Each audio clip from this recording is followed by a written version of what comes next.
अनुभव असा होता की पहिल्यांदा एखाद्याशी कडक बोलल्यानंतर मग त्याच्याशी ते प्रेमळ देखील बोलायचे.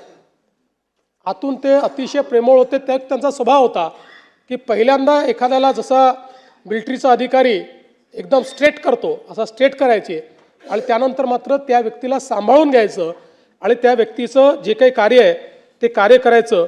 हे खरं म्हणजे दादांचं आपण काम पाहिलं. पण हा सगळा वक्तशीरपणा, हे सगळं घड्याळाच्या काट्याने चालणं, या सगळ्या गोष्टी जरी खऱ्या असल्या तरी पहिल्यांदाच दादांनी टायमिंग मात्र चुकवलं.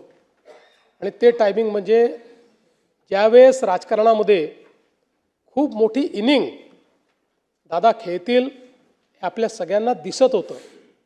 अशा परिस्थितीमध्ये त्याने पहिल्यांदा जीवनाचं टायमिंग चुकवलं आणि त्याची हळहळ ही आपल्या सर्वांना नेहमीच राहील.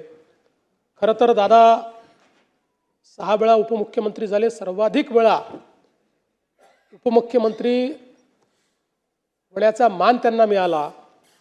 पण